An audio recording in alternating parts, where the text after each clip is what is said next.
Thank you so much for joining us today for Fundza's poetry workshop. We're so excited to have you with us and to see what you produced today. Just a little bit about myself. My name is Marche Arends and I am Fundza's Deputy Content Manager. So I oversee all of the editing and proofing of all of the fans' work that comes to us on a daily basis. But in my spare time, I love to write. I enjoy writing short stories, creative nonfiction, and poetry. My background is mainly in journalism, and I also spent a few years overseas teaching. So my interests are kind of all over the place. But yeah, so we're really happy to have you with us today, and we hope that you get a lot out of it. As you know, due to the COVID-19 pandemic, National Book Week has gone online, which is why we're offering this virtual workshop to you. But I'll be taking you through it step by step and holding your hand throughout, so there's really nothing to feel nervous or worried about. I'm really so excited to see what you come up with today. You know, writing is such an important creative outlet and a great way to express yourself, especially during times when you may be feeling frustrated or isolated, or especially now when connection is limited, you know. So really, I encourage you to use this time that we have together now as an opportunity to let your creative juices flow and really let out any anxieties or stresses that you may be feeling. Just a couple of things before we start.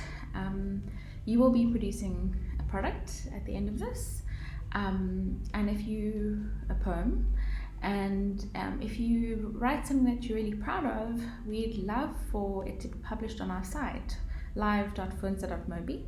If you have enough courage to send it to us, please do send it to writing@fundza.co.za.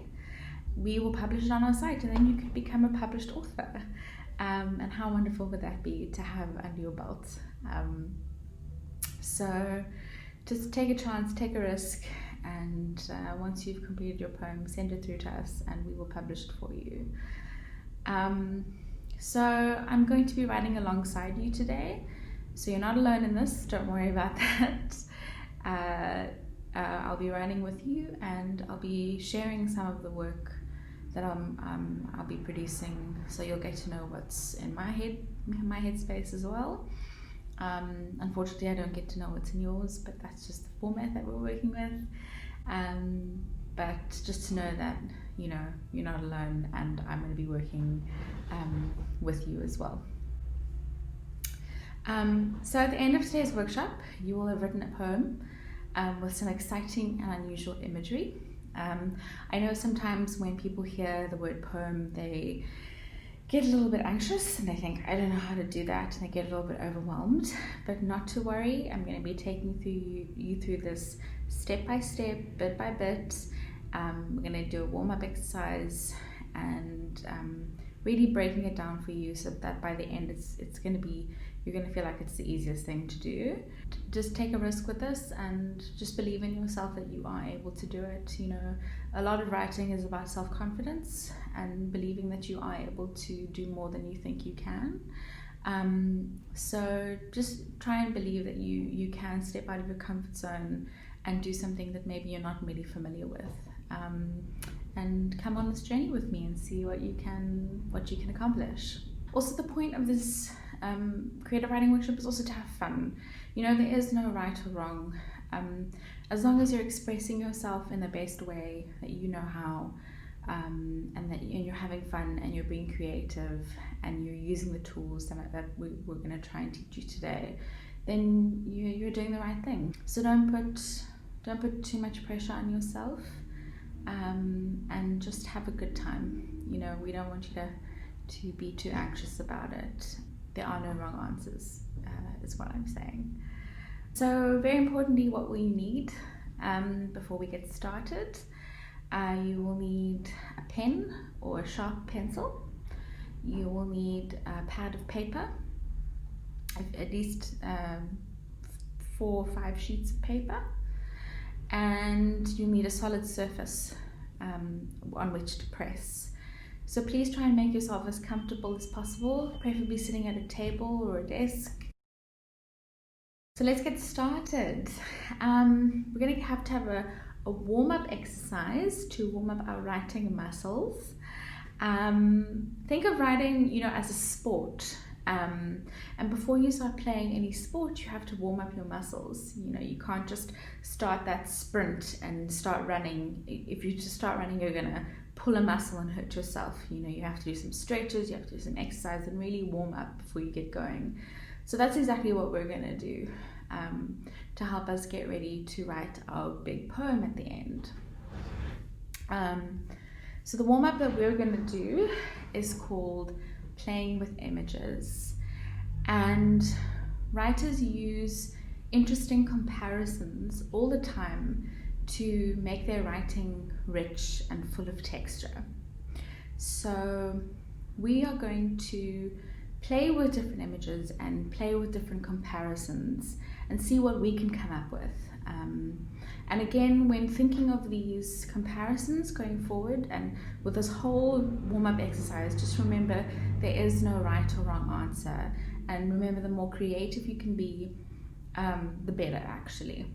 And it doesn't always have to make sense. The kookier, the better. So look at the following comparisons. My empty balloon head. He's a car without brakes. The flower bush was bursting with pink dreadlocks. So those are quite unusual, aren't they? I mean, those are not comparisons that you think of quite readily or that you would necessarily put together in the same sentence. But they're quite vivid, and they create a mind picture where you can create an image in your head. And I mean, if you think of an empty balloon head, you can kind of create that in your mind, can't you? So what makes these interesting is the unexpected comparisons, and how they allow the reader to create a mind picture for themselves, So what you're going to do is that you're going to make your own comparisons. So we're going to be working with nouns, adjectives, and abstract nouns. Can you remember what these are? I'll give you some hints. Let's go through them. Nouns can be people, places, or things. Can you think of a few examples of nouns? Think of something you can see in your house or outside your house, something you can touch or something you can feel. Maybe, for example, a kettle or a table or a curtain. That is a noun. Next, we have an adjective. Adjectives are words that describe the noun. Can you think of words that describe the noun? I'll give you some examples. How about spicy? A spicy bowl of food. Or beautiful. She was a beautiful woman. Or red. It is a red curtain. So all of these words are describing the noun. And lastly, we have an abstract noun. Abstract nouns are nouns that describe a quality, an idea, or a state of being. So you can't touch or see these things, right? They aren't tangible, right? They're feelings, or they're ideas, right? Can you think of something like this? For example, love, or jealousy, or beauty. Those are all abstract nouns. So now that we have our 3 parts of speech that we're going to be using, this is the first exercise that I'd like you to do. We will be making metaphors. What is a metaphor? Does anybody know what a metaphor is? A metaphor is an indirect comparison between two things that may or may not be alike. For example, the classroom was a zoo. So there you are comparing the classroom to a zoo. It's an indirect comparison. We are going to be making your own metaphors. So, do you see the words on the screen? They are concrete nouns. Can you add 5 more words to the list? I will give you 2 minutes to do this.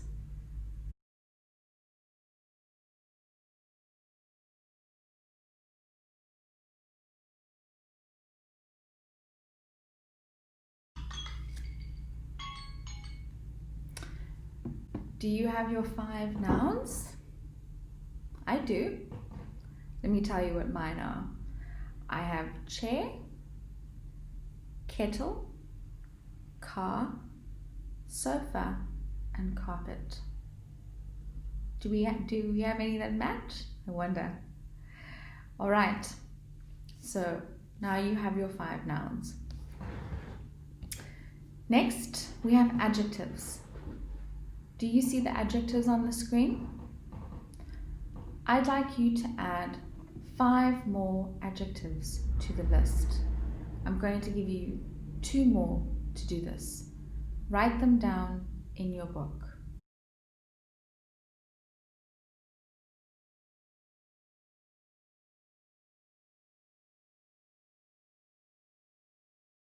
All right, that's time. Did you get your 5 adjectives? I'll tell you what mine are. Mine are soft, round, scary, tangy, and orange. I wonder if we had similar ones. Finally, we have abstract nouns. Can you see the list of abstract nouns on the screen? I want you to write down 5 more abstract nouns that you can think of. You have 2 minutes to do this, starting now.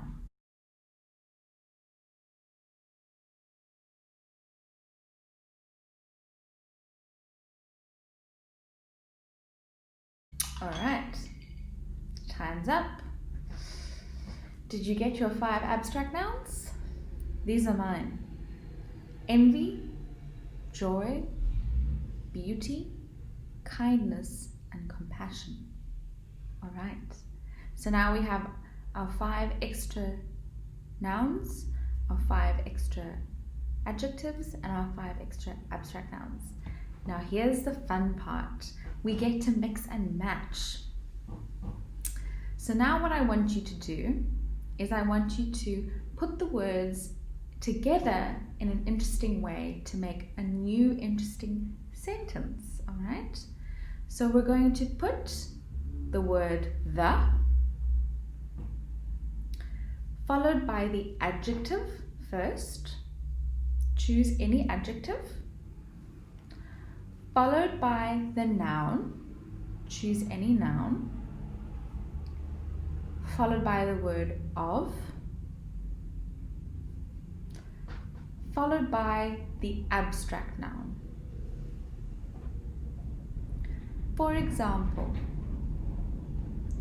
my first sentence would be the soft chair of envy. That's my first sentence. The soft chair of envy. All right. My second sentence would be the scary car of joy. The scary car of joy. Right? So that's the formula that I'd like you to use. The plus an adjective plus a noun of plus your abstract noun. Now it's your turn. I'd like you to make 3 sentences of your own.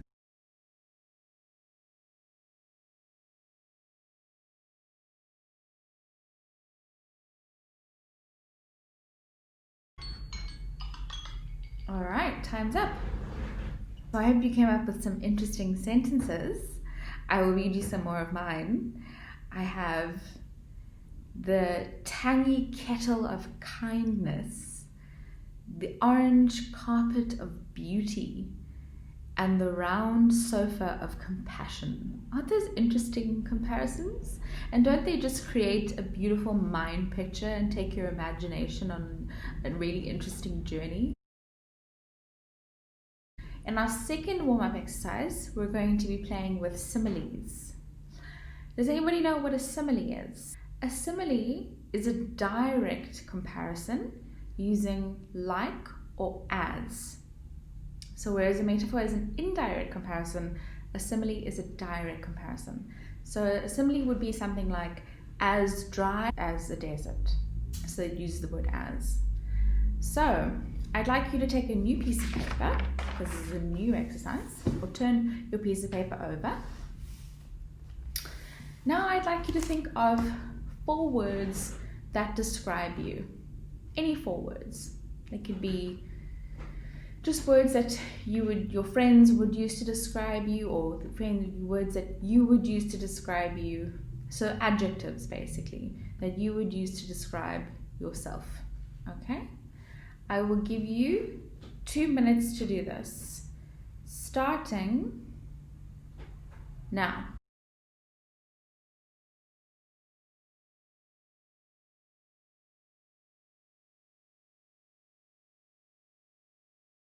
Time is up. Right, so if you've got those 4 words to describe yourself, my 4 words are kind, funny, smart, and dedicated. So those are the 4 words that I've used to describe myself.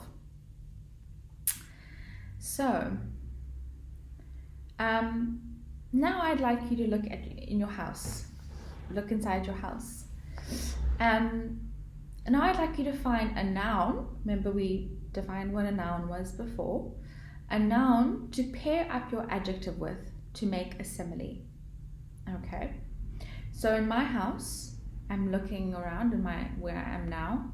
This is my office, and I see a table. I see a chair. I see a cup. What can you see in your house that you could pair up with your adjective to describe you?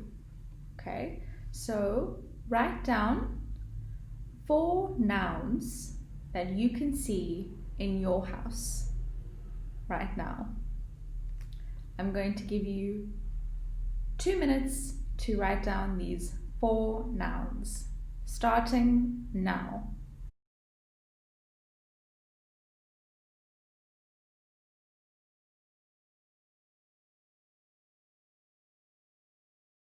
And time's up. Okay, now we're going to pair up our adjectives that described you with the nouns that you found in your house to make a simile. Remember, the simile uses words like, and as. So we're going to make the simile using the words I am. Okay, so I'm going to give you an example of the nouns that I chose. I chose table, chair, mug, and curtain. So if I had to make a simile with the adjectives that I chose and the nouns that I chose, what kind of simile would I make? Well, I'm going to underline one adjective. I'm going to choose kind, and I'm going to underline mug. So why don't you do the same? Why don't you underline one adjective and one noun? And now we're going to turn that into a simile, starting with I am as. Now you put your adjective kind as a mug. And there we have it. There's my simile. I am as kind as a mug. So let's try one more.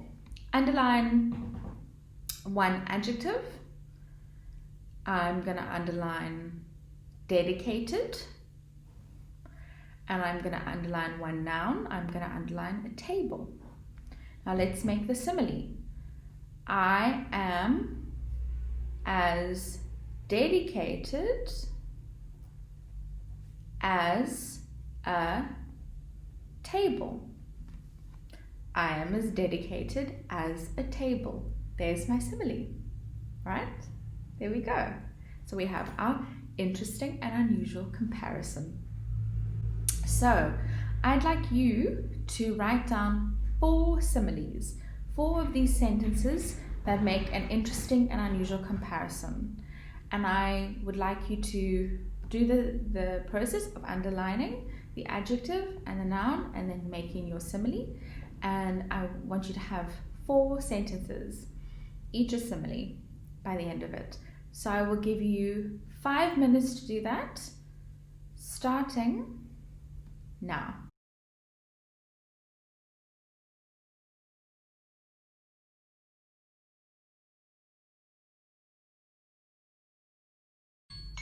And time's up. Okay, so what do your sentences look like? I have 2 more sentences here. I have I'm funny as a chair, and I have I'm as smart as a curtain. Aren't those interesting sentences that we've just made? So well done. I hope you feel sufficiently warmed up, now that you have done your warm-up exercises and you've got your list of metaphors and similes, you are now ready to take on the final challenge, which is writing your poem, which is the exciting bit. So you are going to now write a poem that is inspired by the metaphors and the similes that you have just written. So I'd like you to have a look at the metaphors and the similes that you have written. Maybe go back to the metaphors that you wrote, and underline 2 of your top ones. Which 2 do you think you like the most? Just underline those. I'll give you a few seconds to underline them. I'm going to underline my top 2. So I've underlined my top 2 metaphors. And now I'm going to go to the similes and do the same. Underline your top 2 similes. Which ones do you like the most? Which ones do you think have the most vivid imagery in them? Okay. So I've underlined 2 of my top favorite metaphors and 2 of my top favorite similes. Okay. So what you're going to do now is you're going to use these your top 2 of each metaphor and simile, and you're going to use these as the first lines of each stanza of your poem. Okay? So your first line of your poem will start with I am a, or I am like a. Okay, so it would be a metaphor or a simile. So for example, mine would be I am a tangy kettle of kindness, which is a really interesting visual, isn't it? I am a tangy kettle of kindness. That would be the first line of my stanza. Okay, and then what you need to do is that your next 3 lines need to elaborate on that image. How can you tease that image out a little bit? How does it make you feel? What does it make you remember? What does it make you think of? What other images can you draw out of that image? So you need to construct an entire stanza, an entire verse out of that one sentence. I am a tiny kettle of kindness. And write 3 more lines underneath that line, okay, to make an entire verse. And once you're finished with that verse, you're going to go on to the next verse, and you're going to choose another metaphor or simile that you underlined. So I'm going to go with, I am as dedicated as a table. Where can you go with that image? I am as dedicated as a table. How can you expand on that? Where can that imagery take you? What does it make you think of? What senses can you use to expand on that? The taste, the smell, the touch, the sound.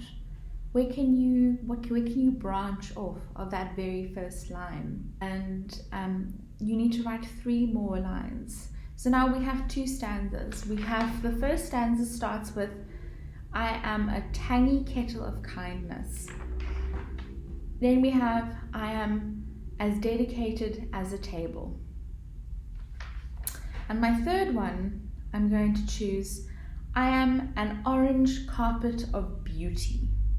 And again, you need to choose 3 lines below that to form part of the stanza. And again, thinking of how you can elaborate on that image and just tease it out a little bit to broaden on the image and to maybe create more images that build on it a little bit more. So your poem needs to be at least 3 stanzas long, 3 verses long. But it can be longer if you wish. But each verse needs to be about 4 lines long. What we have in store for you now is an example of one of these poems that was written by a colleague of ours. Her name is Zilungile, and she wrote a poem called I Am a House on Fire. Hi, I am Zilungile Zimela, and I am a poet, a writer, and a lover of the artistry of the written and spoken word. I'm a performer, well, at times really. So today I'm going to be reading you one of my poems, I Am a House on Fire, which was a direct result of a creative writing workshop that I attended that was conducted by Roz. And pretty much after the workshop, she came up to me and asked me if I could write, a poem around or maybe under this topic. And I was like, okay, I'll give it a shot. A bit skeptical in the beginning because that's not how I usually write. Words just come to me. I never really get to topics or titles. But it was interesting, a journey for me to venture into and to see what would come up. So in the poem, I'm basically using the analogy of a house that is burning down layer by layer to illustrate some of the things that I've gone through, or some of the things that you've gone through, some of the things that we have gone through. So without further more to do, the poem reads as follows. I am a house on fire, blazing, an inferno, a heated cross between survival and demolition, up in smoke with no hope for redemption. Kubula kuseliwa. I am a sea, a roaring sea of possibility, caught between opportunity, chance, belief, and the conflict of the voices in my head, the voices of my upbringing. Intombi yasemambondweni. I am a fresh breeze of air at the break of dawn on a Sunday morning before the morning jog. I am freezing in the sub-zero temperatures of the winter, yet basking in the whimsical colors of spring, blissfully hopeful. Ngoba elona likrakrayo, lelona liphilisayo. Unto this my surrender is one. To allow myself to be chiseled so as to be refined. To be burnt so as to be reshaped. To be frozen so as to be contained. To be watered so as to be refreshed, to be birthed anew. Njengolibo lwesivuno esitsha kude kufuphi kwindawo yeqhwayelo, I am a house on fire, a flickering torch, the result of moth to a flame. The aim is for my fears to be set ablaze. I am a 3-story house on the verge of burning down, one layer in the morning, the second at noon, the third in the wake of the night.